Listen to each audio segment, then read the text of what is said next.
Hello everyone, welcome to my channel the Vineet education. आज हम लोग बात करने वाले हैं लर्निंग प्लान के बारे में कि लर्निंग प्लान क्या होती है और इसमें कौन कौन से कॉन्सेप्ट आते हैं। ठीक है, तो ये आपका लर्निंग प्लान है जिसमें आपकी ये फॉर्मेट होते हैं। इसमें आप देखेंगे विद्यालय का नाम, पाठदाता का नाम, क्रमांक, रोल नंबर, तिथि, कक्षा, पीरियड एंड उसके आपका ड्यूरेशन, उसके बाद छात्र आयु संख्या, विषय, प्रकरण मतलब टॉपिक, देन उसके बाद आपका शिक्षण विधि, शिक्षण टीचिंग एड, ये सारी चीज़ें होती हैं। देन यहाँ से शुरू होता है आपका लेसन प्लान को क्रिएट करना, जिसमें पहले आप रखते हैं जनरल एम, जो एक टीचर एक भावी शिक्षक रखता है अपने लेसन प्लान में कि जो भी वो टीच करने वाला है उसमें वो कौन कौन से कॉन्सेप्ट को टीच करेगा। ये आपका रिलेट होता है आपके सब्जेक्ट से, अर्थात विषय से। ठीक, जैसे इन्होंने बनाया है कि to enable the student to speak correct English. ठीक है, जो स्टूडेंट आपका है वो इंग्लिश बोलना सही से सिखाना उसको। ठीक, देन उसके बाद to enable the student to write correct English, उसको हैंड्स ऑन एक्टिविटी कराना, उसको सिखाना कि इंग्लिश कैसे राइट तरीके से लिखते हैं। ठीक, देन उसके बाद to enable them to develop a command over English language, कि हम स्टूडेंट में विकास करना चाहते हैं कि वो कमांड डेवलप कर ले इंग्लिश लैंग्वेज में। ठीक है, देन उसके बाद आपका आता है स्पेसिफिक एम, जो कि होता है after teaching. After teaching teacher देखना चाहता है कि जो भी मैंने टीच किया है उसके क्या आउटकम आए, स्टूडेंट कहाँ तक उन चीज़ों को समझा। ठीक है, देन उसके बाद तो इसमें रखते हैं student will be able to, ये हमेशा आपका फ्यूचर में होता है, ये हमेशा आपका प्रेजेंट में होता है। ठीक है, student will be able to define, क्या जो भी आपने टॉपिक रखा है उसके बारे में डिफाइन करना सीख जाएगा, उसको बता पाएगा, उसको समझा पाएगा, उसको एक्सप्लोर कर पाएगा, उसको लिख पाएगा। ये सारी चीज़ें आती हैं आपकी स्पेसिफिक एम में। देन उसके बाद आपका आता है प्रीवियस नॉलेज, कि जो भी आप टॉपिक लेके आए हैं उसके बारे में आपका स्टूडेंट थोड़ा नॉलेज रखता है।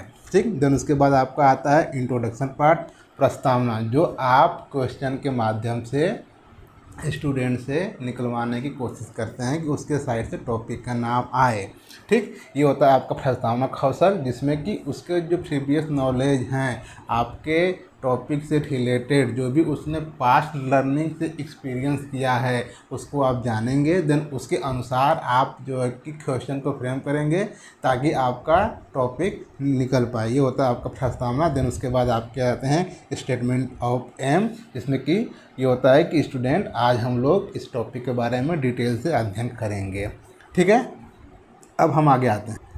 अब आपका टॉपिक निकल गया है, जो आपका टॉपिक उसका नाम है पार्ट ऑफ स्पीच।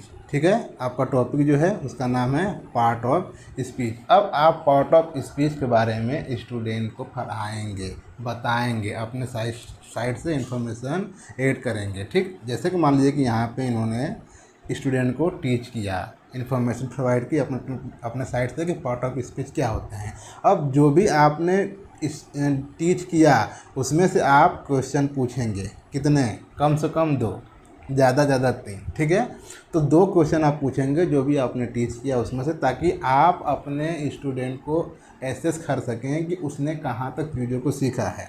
देन उसके बाद आपके पार्ट ऑफ स्पीच के जो भी कॉन्सेप्ट बच गए हैं, जो भी टॉपिक बच गए हैं, उसको आप इस पाठ्य योजना में जोड़ने के लिए यहाँ क्वेश्चन पूछेंगे, जिसमें क्या होगा, जैसे उन्होंने पूछा कि how many type of part of speech, इसके बारे में उन्होंने टीच नहीं किया है, इन्हें हमें टीच करना है, स्टूडेंट नहीं जानता है। तो यहाँ पे 2 सिचुएशन आएंगी, या तो जो स्टूडेंट है वो पार्ट ऑफ स्पीच के टाइप के बारे में जानता होगा या तो नहीं जानता होगा। अगर जानता होगा तो लिमिटेड जानता होगा, अगर नहीं जानता होगा तो वहाँ पे लिखेंगे प्रॉब्लमैटिक, समस्यात्मक। ठीक है, देन उसके बाद आपकी शिक्षण बिंदु सेकेंड, देखिए, देन आपकी शिक्षण बिंदु सेकेंड आपकी बनेगी type of part of speech. ठीक है, ये शिक्षण बिंदु सेकेंड है। देन यहाँ से आप टीच करना शुरू करेंगे, लेकिन इसके पहले जो आपके अगला फेज है उसमें चीज़ें होती हैं सर्टेन, उसको मैं दिखाना चाहूँगा, जो होती हैं आपकी स्टूडेंट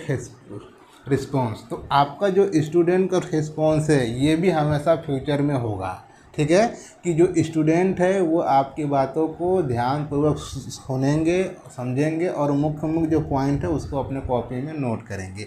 ये हमेशा आपका फ्यूचर में होगा, ठीक, क्योंकि अभी आपने टीच नहीं किया है, आप अभी लर्निंग प्लान जो है कि बना रहे हैं, क्रिएट कर रहे हैं। देन उसके बाद आपका आता है सैंपल सारांश। अब इसमें आप लिखेंगे कीवर्ड, जो भी आपने टीचिंग किया है उसके आप कीवर्ड को इसमें लिखेंगे, ठीक है, जिससे कि जो आपका स्टूडेंट है उसको वो पॉइंट याद हो जाए, रिकॉल हो जाए, ठीक। देन उसके बाद आप जो भी टीच किए हैं उससे आप अपने स्टूडेंट का इवैल्यूएशन करने के लिए 2 क्वेश्चन पूछेंगे, पर याद रखेंगे ये 2 क्वेश्चन जो होंगे वो होंगे आपके ऑब्जेक्टिव टाइप, ठीक है। ऑब्जेक्टिव टाइप आपके 2 क्वेश्चन होंगे। देन आपका शिक्षण बिंदु आता है सेकेंड, जिसकी हम लोग बात कर रहे थे, देखिए। देन यहाँ पे आपका शिक्षण बिंदु आ गया सेकेंड। इसमें आप टीच करेंगे जो भी आपके पार्ट जो कि बचे हुए हैं, जो भी आपके टॉपिक जो आपके शिक्षण बिंदु फर्स्ट में नहीं पूरे होते हैं उसको हम शिक्षण बिंदु सेकेंड में रखते हैं। तो उन्होंने रखा है type of part of speech. अब जितने भी उसके टाइप है उसके बारे में ये टीच करेंगे, ठीक है।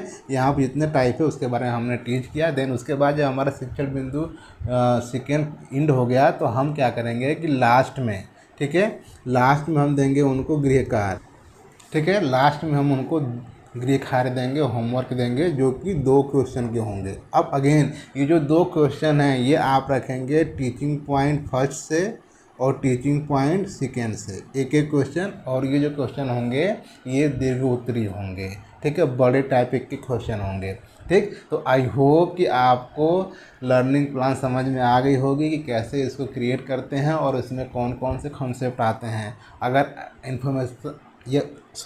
यदि आपको वीडियो इन्फॉर्मेटिव लगे तो आप चैनल को प्रमोट करना ना भूलें और अपने दोस्तों के साथ भी शेयर करें। तो मिलते हैं ऐसे ही नेक्स्ट वीडियो में। आज के लिए इतना ही।